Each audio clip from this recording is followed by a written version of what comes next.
de la ley. Aquí ustedes ven cómo está el gobierno corporativo actual.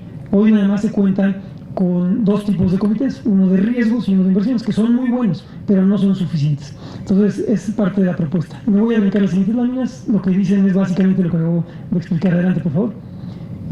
La que sigue, y nos vamos hasta la lámina número 29, por favor.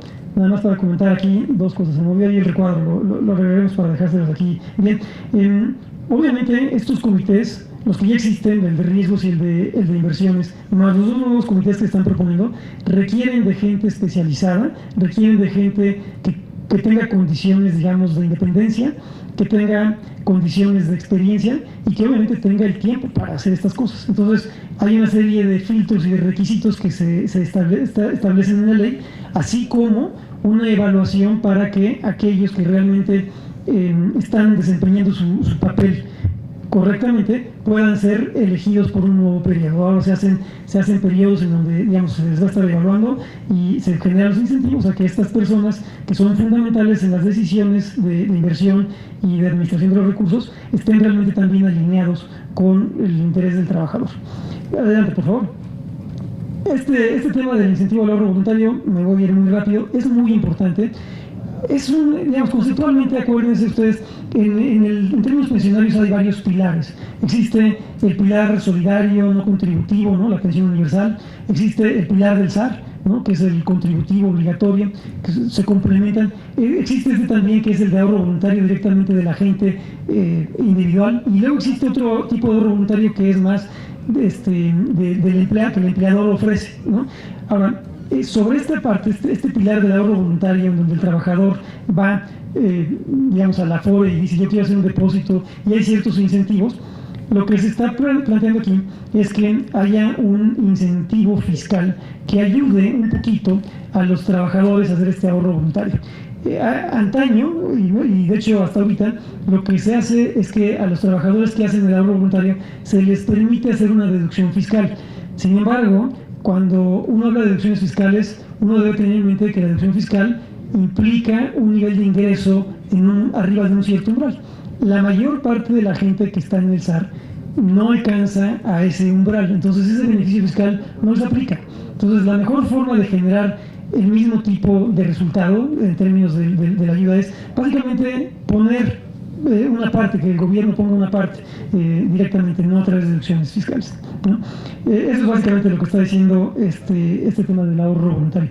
Y voy a la última que está en la página 33, la última propuesta que quiero discutir. No son todas, absolutamente, pero sí son las, creo que más importantes, más significativas. Ya se comentó también en la mesa anterior, pero aquí vale mucho la pena recalcarlo, sobre las comisiones sobre saldo. Las comisiones sobre saldo de las administradoras claramente han venido bajando, lo ha mostrado todo el mundo, han venido bajando. Hay una tendencia muy importante, muy positiva de una baja en comisiones. Sin embargo, nosotros, en la Junta de Gobierno de CONSAR, tienen mucha claridad de que, como comentaba antes, hay ingresos que están mal utilizados, están gastados, están desperdiciados, y por otro lado hay economías de escala que pueden seguir aprovechándose y transferirse hacia el trabajador, ¿no? De tal forma que esto contribuye también a mejorar la tasa de reemplazo. Y por otro lado, pues la industria, digamos, en la etapa en la que está hoy, a 17 años de formación, ya está más que consolidada. Casi todas las industrias esencialmente tienen retornos extranormales al capital. Es momento de que esto se alinee completamente con una industria competitiva. Con base en esos criterios es como la CONSAR y la Junta de Gobierno negocia con ellos comisiones precisamente sobre saldo sobre una base anual. En esta base anual, la fuerza que tiene la CONSAR para hacer que la Afore realmente haga propuestas de comisiones competitivas es que si la Afore hace una propuesta que a los ojos de la Junta de Gobierno no es aceptable, se rechaza temporalmente y la Afore debe cobrar temporalmente el promedio de las comisiones. Eso es lo que dice la regla. Si vemos aquí ustedes en la tabla, Obviamente, lo que esta regla lo que dice es que pues, hay incentivos para que bajen comisiones en estas negociaciones las afores que están arriba, pero las afores que están abajo no tienen ese mismo incentivo. Sin embargo, las afores que están abajo son las afores más grandes, son las afores que tienen más economías de escala. Entonces, ¿cómo podemos hacer que ellas sigan en una marcha competitiva? Pues básicamente lo que hace la propuesta es que en esta regla transitoria de aprobación o de rechazo es hacer un ajuste para que las afores, si no es aceptada su propuesta, cobren el mínimo de las comisiones. Y entonces ahí sí ya todos tienen incentivo a seguir bajando sus comisiones.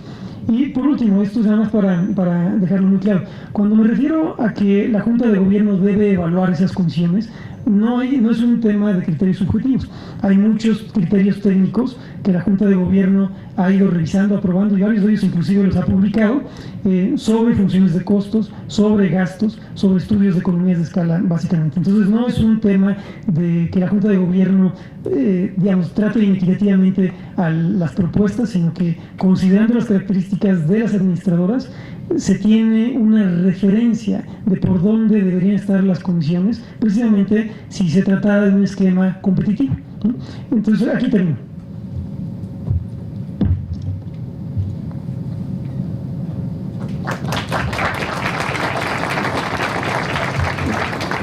Muchas gracias, doctor Hernández Acevedo, vicepresidente financiero de la CONSAR.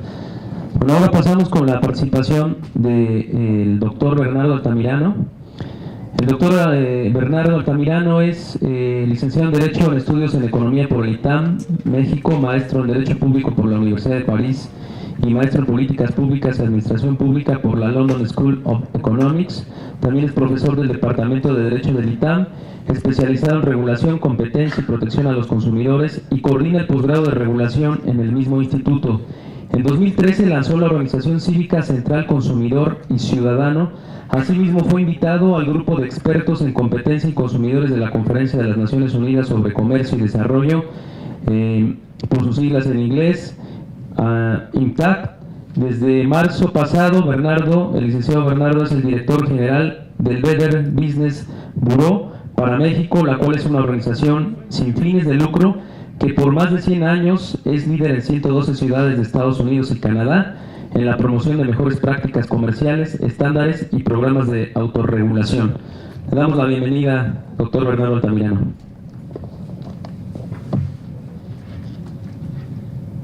Muchas gracias por la presentación, y nada más un comentario. No soy doctor, me encantaría, pero esperemos en un futuro. Así que muchas gracias, y sobre todo al senador José Francisco Yunes, muchísimas gracias por esta invitación, y no solamente a título individual, sino que nos permitieron como organización ciudadana ser convocante conjunto de este foro tan importante. Y antes de hacer un conjunto de planteamientos que traemos, sí quisiera hacer una reflexión de fondo, porque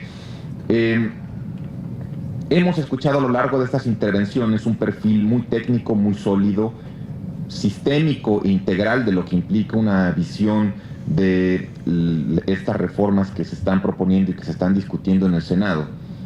Y sin embargo me queda la reflexión de que, siendo una reforma no estrictamente económica, sino de un profundo carácter social, haga falta el componente cívico, haga falta el componente ciudadano, haga falta el componente de los trabajadores, y por eso desde nuestra perspectiva de Central Consumidor tenemos mucho interés, señor senador, en contribuir a que los ciudadanos y los consumidores entiendan mejor este fenómeno de qué es lo que están atravesando. Y parte de esta reflexión es importante porque al final del día, en las últimas décadas, nuestro proceso de democratización ha tratado de ir encontrando puntos de equilibrio de cómo participan los ciudadanos en la democracia y cómo participan los consumidores en el mercado, y hemos tratado de ir dándole la vuelta a la página en la que nos digan a los ciudadanos que no somos racionales al tomar las mejores decisiones políticas, y a los consumidores que no somos racionales al tomar las mejores decisiones económicas. Y tal vez en este contexto hay que centrar también esta parte del debate, porque, como lo expondremos en unos momentos, a pesar de que encontramos múltiples bondades y beneficios en esta minuta, de repente podemos encontrarnos en una situación que nos digan, bueno, ya nos sentamos en el avión, pusieron el piloto en automático y ya no sabemos a dónde nos están llevando. Y tratándose de un tema fundamental que tiene que ver con los salarios de los trabajadores y con las decisiones de los individuos, creo que hay que ir dando en este mercado de Afores diferentes instrumentos que hemos venido desarrollando en el ámbito democrático en las últimas décadas, que hace que los ciudadanos sean más participativos en la toma de decisiones, al igual que los consumidores en el mercado, que también son más participativos. Entonces, con esa reflexión inicial empezamos. Quisiera hacer un balance muy general sobre los elementos que contempla el modelo que se está discutiendo. Obviamente nuestra organización no es de un perfil que vaya a generar una visión sistemática e integral, sino vamos a tratar de centrar nuestra visión en qué es lo que le puede interesar a los consumidores y cómo generar mejores condiciones de competencia. Y por eso, si bien hay legítimas voces que están planteando la visión desde la perspectiva de cómo fortalecer al regulador, cómo fortalecer al sistema o cómo fortalecer a diferentes perfiles de empresas, déjenos a nosotros ahora tensar un poco la cuerda, planteando cómo generar una visión para también fortalecer la presencia, participación y beneficio y bienestar de los propios consumidores. Entonces partimos con un amplio reconocimiento en términos de que este modelo regulatorio, desde la iniciativa misma, parte de un profundo reconocimiento de los derechos fundamentales de las personas y sobre todo de los que se encuentran en edad avanzada en términos de su vulnerabilidad por patrimonio, por situación de salud o enfermedad. Entonces ese es un gran inicio y es una visión de un principio por persona que nuestra organización siempre aplaudirá, reconocerá y apoyará. Y adicionalmente, como esta es la justificación superior de este conjunto de modificaciones, se definen un conjunto de medidas instrumentales que tratan de definir cómo generar una mejor regulación, cómo generar un conjunto de beneficios tangibles a los propios consumidores, en este caso ahorradores, y cómo generar un conjunto de medidas de mercado que tiendan a incentivar la competencia de los diferentes actores. De esta manera, de nuestra parte, en el ámbito de los ahorradores, reconocemos que hay múltiples beneficios y múltiples avances en torno a cómo se les da mayores facultades en términos de una mejor atención y servicios, cómo se prevén diferentes instrumentos de educación financiera y, asimismo, cómo generar diferentes incentivos al ahorro voluntario. También encontramos que hay diferentes avances en el ámbito de competencia y que sin duda alguna pueden incidir en ese beneficio al consumidor y que éste pueda ejercer mejor sus derechos. Pero pasamos a la siguiente diapositiva y creo que es importante también hablar del elefante que está en la casa, que es el debate que existe en términos de tres elementos clave: comisiones, traspasos y cómo combatir la informalidad. Y en ese sentido, aquí permítame tratar de centrar y de identificar los dos polos que están dentro del debate. Por un lado, en el ámbito de los traspasos, los argumentos a favor dicen que con esta medida se evita que los usuarios se cambien de una opción con mejor a una de menor rendimiento, que elimina ineficiencias del mercado, que el cambio no se compensa con más rendimientos y se puede afectar ahorro futuro. El cambio, también dicen los que están a favor, da incentivos a los usuarios que se quieran cambiar de informarse antes de hacerlo. Y por último, genera incentivos para que los administradores gasten menos en promoción. Entonces, los que están a favor de esta posición, estos son los argumentos que discuten. Los que están en contra señalan que esta visión atenta contra la libertad del individuo de elegir su plan de ahorro. Asimismo, indica que la propuesta incidirá negativamente sobre la competencia en el sector, en el sentido de que va a generar una visión tal vez más homogénea de los propios servicios y que esto va a estar reduciendo diferentes nichos de mercado. También que no se toman en cuenta las diferencias en costos de operación entre los participantes del sector. Esta parte a mí se me hace de por más interesante porque pues aquí todos lo sabemos y lo reconocemos, y más en este órgano representativo de la nación, de que sabemos un término muy lamentable, que en México ser pobre es muy caro y cuesta mucho, y lamentablemente la gente que enfrenta mayores restricciones de su patrimonio tiene que enfrentar costos más altos al adquirir diferentes bienes y servicios, y eso es lamentable y tenemos que combatirlo. Entonces, bajo esta circunstancia, esa parte no explica todo el fenómeno que hay detrás de todo este fenómeno que implica el proveer servicios y bienes a diferentes comunidades donde el Estado por sí mismo no puede hacerlo. Y por eso creo, señor senador, y además usted en su calidad de tener una visión muy transversal de fenómenos financieros y hacendarios, que vale la pena tener una discusión amplia de los fenómenos de las comisiones en su conjunto, cómo se enfrentan, cómo se regulan, cómo generar incentivos en diferentes mercados para que al consumidor se le alinee en la forma en la que toma sus decisiones y que finalmente pueda haber una visión más integral de este fenómeno, de cómo se generan estos costos a la proveeduría de servicios. Y finalmente los que están también en contra dicen que aminorar, ya me están cambiando, que aminorar el ritmo de cambio elimina incentivos a los usuarios de informarse y escoger el mejor sistema a través de prueba y error. Entonces, este es uno de los debates fuertes, estos son los dos polos en torno al mismo. El segundo nivel de debate y de controversia está en torno a las comisiones. Y en este sentido, quienes están a favor de estar generando un esquema de comisiones más homogéneo, dicen que aumentará el ritmo de baja de las tasas de la comisión. Ya nos han mostrado múltiples tablas en las que observamos a lo largo del nacimiento del sistema de las Afores hasta el presente cómo se han venido reduciendo, y sin embargo se dice, bueno, tenemos que dar un piquito más en reducir ese monto de las comisiones. Se introduce la llamada comisión por desempeño, que ya la han descrito aquí en muchas ocasiones.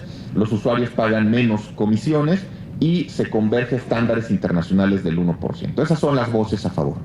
Las voces que cuestionan este elemento o este instrumento de regulación dicen que esto puede incidir negativamente en la competencia. ¿Y por qué? Porque si tú finalmente defines como único criterio dentro de la competencia el precio, estás obviando, eliminando o reduciendo el hecho de que hay muchos otros factores bajo los cuales los consumidores toman sus decisiones y que trascienden esta parte de la competencia.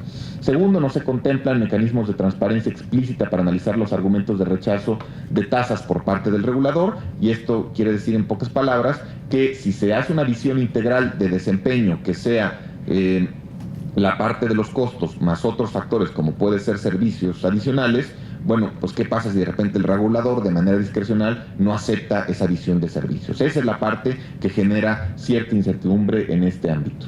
Y el último es que las comisiones podrían bajar a través de la introducción de nuevos agentes económicos en el sector, que era un poco lo que se discutía en la mesa anterior. Adelante. Y el tercer elemento, más que ser un elemento controvertido, yo lo diría que es un elemento que la controversia ¿es suficiente la forma en la que se observa el fenómeno de la formalidad? ¿Cómo se está vinculando con nuestra nueva visión de regulación? ¿O estamos tratando de, o vale la pena complementar esta medida de política regulatoria para tratar de incorporar a otros agentes dentro de esta formalidad, que es lo que mencionaremos en unos minutos adelante? Adelante, por favor. Entonces, aquí yo, haciendo descripción del debate, yo preguntaría, ¿cómo evitar dos extremos? ¿Un mercado desordenado o un mercado que va en piloto automático y que de repente pues, ya no sabes dónde estás? O que también hay tanto desorden que no sabes cuáles son los incentivos adecuados para tomar la decisión.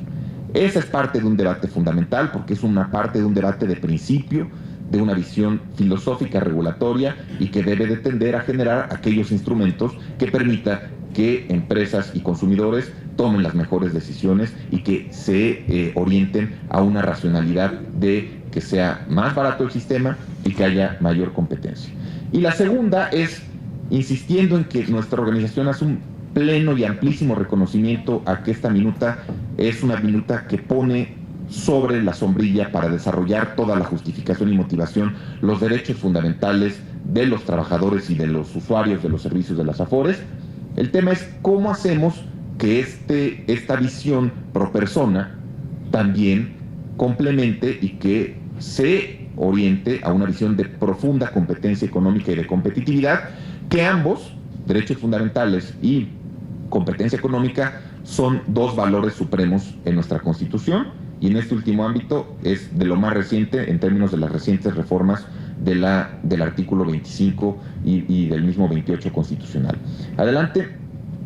Y por eso, déjenos sugerir algunas amables alternativas a estos dos polos que encontramos en esta descripción, y que subrayo, y nuestra organización subraya, son alternativas, No son medidas adicionales de regulación, porque al final del día, pues aquí hay que evitar lamerse los bigotes con una hambre regulatoria. Más bien hay que tratar de encontrar un poco de canales de mayor flexibilidad que permitan participar a los usuarios dentro de la toma de decisiones de su interés y de su patrimonio. Entonces, bajo esta lógica y con experiencia en el ámbito de regulación, de protección del consumidor, y en concreto con experiencia específica derivado de cómo se instrumentó la regulación de la norma oficial mexicana, la 184 en materia de telecomunicaciones, en donde el objetivo de esta regulación era cómo hacemos que los consumidores tuvieran la posibilidad de cambiar de servicios, por ejemplo en el caso de telefonía móvil, cómo cambiar libremente de una marca a otra, y además cómo tener una fórmula de que vía contratos y vía información el consumidor se empoderara para poder tomar una mejor decisión, pero bajo ninguna circunstancia restringirle su capacidad de decidir y resolver sobre una marca u otra. Entonces, la primera alternativa que encontramos, señor senador, amigos y amigas, hay un elemento que tal vez no ha sido suficientemente discutido dentro de esta minuta, ¿y qué pasa si para evitar estas tendencias de estandarizar comisiones y de evitar los traspasos, qué pasa si atendemos y regulamos la publicidad?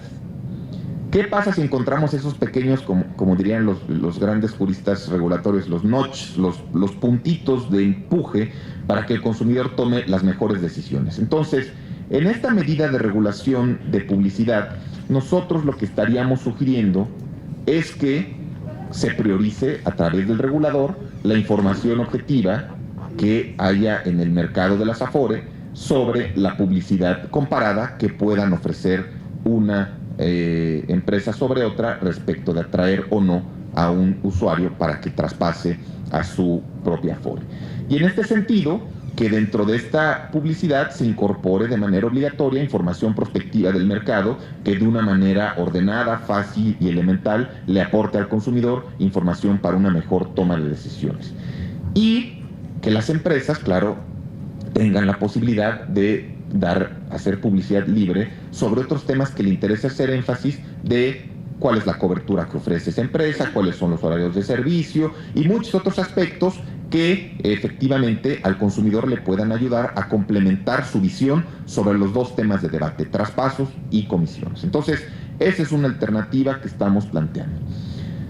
La segunda es, si bien sabemos que el regulador tiene y busca tener mayores facultades y atribuciones en materia de registro de comisiones y de medidas a través de las cuales se definan estos traspasos, ¿qué pasa si empezamos a flexibilizar este mecanismo vertical regulatorio de orden y comando a un mecanismo más flexible, compatible con nuestra tradición de regulación de protección de los derechos de los consumidores y compatible con nuestro derecho civil y derecho mercantil, que es un mecanismo semejante al de los contratos de adhesión, en donde las empresas registran obligatoriamente ante el regulador el paquete integral de servicios, incluyendo las propias comisiones y costos que tienen que hacer a los propios consumidores? Y esto sentimos que puede ser benéfico porque da esa libertad respecto al tema de traspasos, da esa libertad respecto del tema de las comisiones, pero genera la posibilidad para que la propia autoridad tenga un panorama amplio respecto de cuáles son las condiciones contractuales que ofrece una empresa respecto de la otra y cuáles son los beneficios adicionales en servicios, en horarios de atención y muchas otras cosas que esto ofrece, incluso hasta de promociones, y teniendo, insisto, tomando en cuenta el punto anterior de publicidad, teniendo un núcleo muy sólido respecto de cuál es la información de los costos, de las comisiones y de los propios traspasos. Esto sería muy importante porque sería un modelo que permite generar mayor competencia y poner sobre la mesa del regulador la posibilidad de incentivar un dilema del prisionero de cómo una Afore va a empezar a negociar con la autoridad respecto de otra, los términos contractuales que van a ofrecer a los propios consumidores, y bajo esta lógica esto va a implicar mayor competencia, y este sería el núcleo, señor senador y amigas y amigos, de lo que ofrecería la autoridad a los consumidores, una información dura, sólida, y con obligatoriedad legal. También aquí este modelo de contratación adhesiva permitiría tener un conjunto de elementos mínimos contractuales a favor del ahorrador, que se protejan sus garantías, pero que al mismo tiempo exista la flexibilidad para que las empresas compitan y ofrezcan más, y que esa es la forma de buscar el interés del usuario. Y el último, y aquí es por eso que mencionábamos hace unos momentos el tema de la informalidad o la formalidad que se busca a través de estas nuevas disposiciones regulatorias, es que ahí sentimos, señor senador y amigos y amigas, que falta tal vez una discusión más a fondo de entender los patrones de consumo de la sociedad. Los patrones de consumo, ya no solamente por género, ya no solamente por nivel socioeconómico, sino también apostarle al tema generacional y entender que ya esta visión de la informalidad, del reto que enfrenta, de que tenemos un 50% de mexicanas y mexicanos que están en la informalidad, esa visión ya va a ser insuficiente si no contemplamos cuáles son los retos desde el punto de vista de patrones de consumo que tienen estas medidas regulatorias para incorporar a toda una nueva generación de mexicanas y mexicanos, que son los que se conocen como los millennials, que ya tienen otras tendencias y patrones de consumo, que ya sabemos de suyo que son generaciones que no son pro ahorro y que tienen unas tendencias de consumo más enfocados al presente, y que hay que ver cómo lo vamos a hacer compatible y que evitemos que este conjunto de mexicanos y mexicanas de esta generación sientan que este mercado no los representa y no les es atractivo, y no vayan a encontrar un respaldo dentro de las marcas que hay en este universo. Adelante. Entonces, simplemente una reflexión para ir perfilando la conclusión. Esta es una reflexión de un profesor de Chicago, que es algo en lo que inspira a nuestra organización. En efecto, nosotros estamos convencidos que para generar medidas por competencia y medidas pro consumidor hay que hablar de que tenemos que fortalecer el mercado. Habrá algunas empresas que ganen, habrá algunas empresas que pierden, y habrá que tener ciertos ajustes, por supuesto, en términos del regulador y de los propios consumidores. Pero aquí a lo que hay que apostarles al mercado, cómo fortalecerlo, cómo darle mayores garantías y cómo darle mayor movilidad. Y por eso nuestras conclusiones serían, si nos permiten pasar por favor la siguiente diapositiva. Primero es, en términos de nuestras conclusiones, el gran reto es, insisto, no nos cansaremos en reconocer el planteamiento del reconocimiento de la dignidad del trabajador y los derechos fundamentales de los mexicanos. Entonces ese es un gran avance, y el gran reto es que ese paraguas de esa dignidad, que es la motivación de toda esta reforma, no se vaya a torpedear con medidas instrumentales que puedan ser incluso contradictorias a ese propósito. Segundo, en materia de formalidad, que este sistema de ahorro para el retiro como mecanismo para atraer a más personas al sector formal, estudiar por qué desde la creación del SAR parece no haber impacto en atraer más ahorradores a estos instrumentos. Ese es un reto en materia de formalidad. En materia de consolidar una cultura del ahorro, y por eso hay una organización como la nuestra se suma a estas campañas, porque resulta fundamental desarrollar más complejas, más detalladas, paquetes ad hoc, de acuerdo a niveles generacionales, socioeconómicos, etcétera, de cómo incidir en una cultura de educación financiera, dotar a los individuos de capacidades para entender la importancia del ahorro y estar generando una mejor toma de decisiones. En este sentido, también yo quisiera hacer una reflexión. Decían en la mesa anterior que hay que entender que hay aciertos y hay errores, y a veces hemos tenido en diferentes experiencias regulatorias en nuestro país la tendencia a regular verticalmente, restringiendo la libertad de los agentes económicos y de los propios consumidores, y sin embargo se siguen presentando múltiples conflictos. Estoy convencido que necesitamos modelos de mayor flexibilidad regulatoria, en la que aceptemos que la regulación vertical es la más compleja de seguir su cumplimiento, su verificación y su eficacia, y que en cambio existen modelos de regulación que generan mayor flexibilidad de los individuos, mayor libertad de los agentes económicos, mayor interacción para que el regulador genere aquellos incentivos y reconocer que, como en cualquier aspecto humano, hay conflictos, y para eso tener la capacidad de que el regulador o incluso los juzgadores puedan resolver de una manera contundente cualquier conflicto que se presente en el escenario. El cuarto elemento, así como hacía la referencia de que pues se ha venido en estas décadas debatiendo sobre los alcances de cómo la ciudadanía participa en la democracia y cómo el consumidor en los mercados y en la economía, pues bueno, pues no fue hasta hace poco más de 10 años que se hizo un gran debate estructural en nuestro país a favor de generar mejores mecanismos de transparencia, rendición de cuentas y en los que participa la sociedad civil, y el objeto en ese entonces era pues ver a dónde se iba el recurso de nuestros impuestos manejado por nuestros gobernantes, y se ha generado buenas tendencias de estar identificando el objetivo de esos recursos. Aquí el tema no es menor, ya que estamos hablando de al menos un 16% del PIB, estamos hablando de recursos que, si bien no son impuestos, pues sí son del salario y de los bolsillos de nosotros mismos, y que por eso necesitamos mayores mecanismos de transparencia en los cuales se permita expandir las reformas de inversión del sistema, y que otras reformas como la energética y de telecomunicaciones abre espacios de inversión, y que esto implica tener vigilancia ciudadana en estas decisiones. Nos obliga de una manera positiva, constructiva y de seguimiento poner mecanismos de transparencia y seguimiento sobre todo lo que está pasando en este rubro del sector de Afores. Y terminaría diciendo que hay que abrir canales de participación ciudadana en el sistema para que organizaciones tengan capacidad de incidir, tengan capacidad de monitorear y tengan capacidad de entrar al diseño de políticas públicas.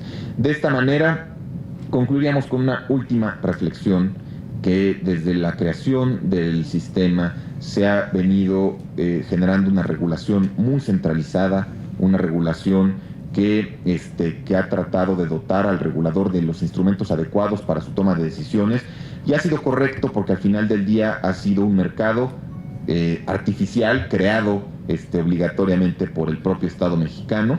No había condiciones naturales u ordinarias de este mercado previo a la regulación del Estado. Entonces, eso era normal. Pero ya tenemos que empezar a transitar de una regulación centralizada y un regulador fuerte a un mercado participativo y robusto, en el que los consumidores y las propias empresas tengan mayor capacidad de decisión, para que desde ahí mismo también se fortalezca. Muchas gracias y buenas tardes.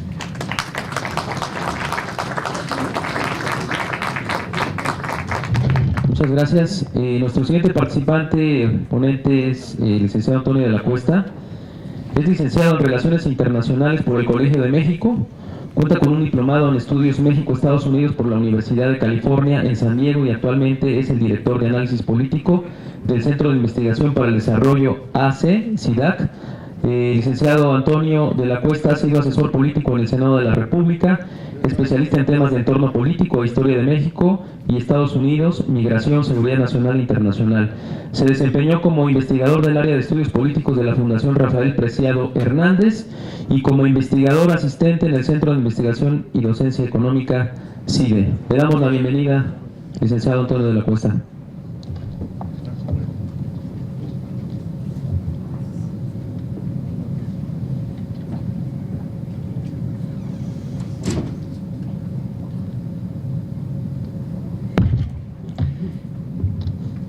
¿Qué tal? Muy buenas tardes.